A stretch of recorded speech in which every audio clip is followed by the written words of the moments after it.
안녕하세요. 뉴스반장입니다. 나르시즘 한동훈이 면전 앞에서 나경원에게 빅엿을 먹었습니다. 그렇게 잘난 척하더니 정치 초단이 제대로 물을 먹은 건데요. 아예 대놓고 지금 선거 전략이 잘못됐다고 지적질을 당한 겁니다.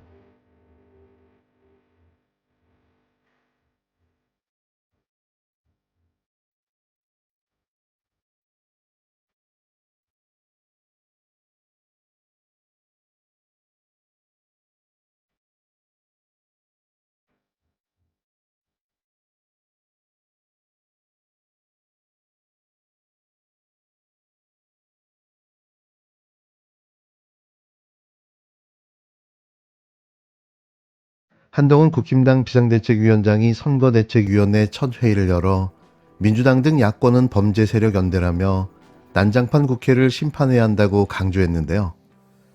뻔뻔스럽게 독주하며 방탄해온 민주당에 국회 독재를 심판하는 선거가 될 것이라고 목소리를 높였습니다.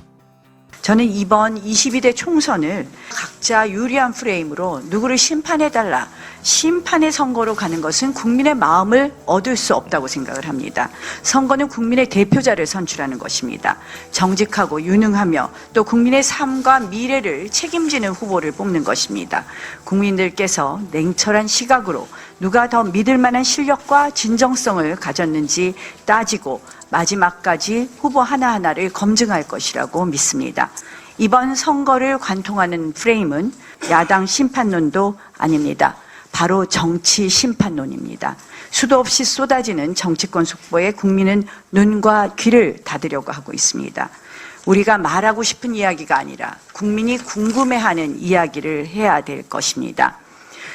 특히 지금 이 선거를 해보면 우리 빈 식당, 빈 가게를 보면서 많은 국민들이 얼마나 어려워하는지 피부로 와닿습니다. 정말 물가 때문에 모두들 힘들어합니다. 우리가 이번 선거는 심판의 선거가 아니라 이렇게 어렵고 힘든 국민들을 위로하는 위로와 치유의 선거로 만들어야 합니다. 하지만 한 위원장의 이런 주장에 새로 임명된 나경원 국힘당 공동선대위원장은 누구를 심판해달라는 심판의 선거로 가는 것은 국민의 마음을 얻을 수 없다고 바로 반박했습니다. 그도 그럴 것이 집권 여당이 심판이라는 프레임을 들고 나온 것 자체가 설득력이 없는데요. 이걸 이제서 바로잡고 나선 겁니다. 하지만 나 위원장이 주장하는 어렵고 힘든 국민을 위로하는 선거로 만들어야 한다는 주장도 선뜻 납득이 되지 않는데요. 지금의 대한민국을 이 모양 이 꼬라지로 만들어 놓은 당사자가 바로 윤석열 대통령과 집권 여당인 국힘당이기 때문입니다. 이들의 말장난은 말 그대로 탁상 공론에 지나지 않았는데요. 분명한 사실은 윤석열 정권에 대한 심판이라는 사실인 거죠. 아무리 물타기 하고 프레임을 바꿔보려 해도 이번 선거는 못 살겠다 심판하자일 수밖에는 없는 겁니다. 선거대책위원회 첫 회의를 주재한 한동훈 위원장은 이번 총선이 난장판 국회 심판이라고 규정했는데요. 민주당 등 야권은 범죄 세력 연대, 국힘당은 미래 전진 세력이라고 주장했습니다. 야당의 정권 심판에 맞서 입법 독재 심판을 부각시킨다는 방침인데 말을 꺼내기가 무섭게 우려와 비판이 나온 겁니다. 이날 느닷없이 이종섭 주 호주 대사 출국과 황상무 대통령실 수석의 이른바 회칼 테러 발언을 두고 위기감이 커지는 상황에서 한 위원장이 이 대사는 즉각 귀국해야 하고 황 수석도 스스로 거취를 결정하라고 압박에 나섰는데요. 불과 하루 만에 또 말이 바뀐 겁니다. 이는 황상무 대통령실 시민사회수석의 이른바 회칼 테러 발언과 이종섭 주 호주 대사의 출국을 두고 당내 위기감이 커지고 있는 탓으로 보여지는데요. 대응책을 고심하던 한동훈 비대위원장도 어쩔 수 없이 작심 발언을 내놓은 겁니다. 먼저 이종섭 주 호주 대사에 대해선 공수처가 즉각 소환을 통보해야 한다면서 이 대사도 즉각 귀국해야 한다고 말했는데요. 그는 이 문제는 총선을 앞두고 정쟁을 해서 국민들께 피로감을 드릴 만한 문제가 아니라고 생각한다고 말했습니다. 그러면서 황상무 수석에 대해서도 국민 눈높이에 맞지 않는 발언이라며 스스로 거취를 결정해야 한다고 말했는데요.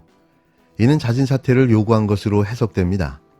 여태 물타기, 뭉개기, 딴청 부리기로 일관하던 한 위원장이 태세를 전환하고 나선 건데요.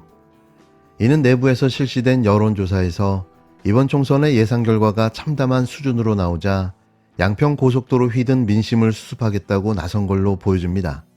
아니나 다를까 그 날리면 김은혜 전 대통령실 홍보수석도 이종섭 대사는 즉시 귀국해 공수처 조사에 임하길 바란다며 황상무 수석도 자진 사퇴하기를 바란다고 직격했는데요. 누구의 지시를 받은 것처럼 이들은 일사불란하게 움직이기 시작했습니다. 여기에 악재는 계속해 터지고 있는데요. 국힘당 꿀 지역구인 경북 구미울 후보로 강명구 전 대통령실 비서관을 꼽아넣는가 하면 공천이 취소된 도태우 후보는 무소속 출마를 선언했습니다. 이런 걸 점입 가경이라고 말하는 거죠. 이미 총선 폭망시계는 빠르게 돌아가기 시작했습니다.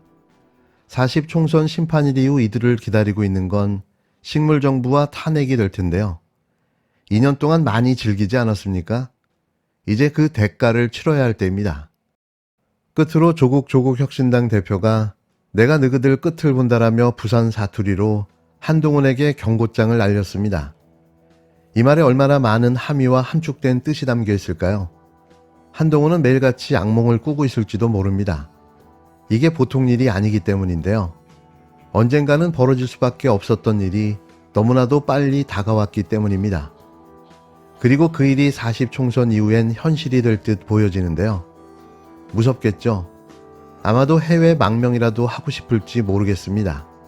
지금 시점에 윤석열과 김건희, 또 한동훈을 가장 정확하고 명확하게 공격할 수 있는 수단이자 방법이자 도구는 그건 아마도 조국 혁신당일 텐데요. 이는 자연스럽게 따로 또같이 서로의 역할을 나눠 총선 승리를 견인하고 있는 겁니다. 조국 혁신당의 역할은 아주 분명해 보입니다. 한동훈 씨가 겁먹을 만합니다. 지지율이 좀 떨어졌다고 하더군요. 네, 쉬운 부산말로 한번 해보시면. 그걸 제가 YTN 라디오에서 네네네. 한마디 했더군요. 해가지고 그래서 네. 사람들이 좀 뭐 즐기시는 것 같은데 네네. 왜냐면 그게 이제 그 표준말로 하게 되면 어감이 잘 그 드러나지 그러니까. 않기 때문에 제가 평소 때 쓰던 사투리로 한번 해봤습니다. 네네. 네.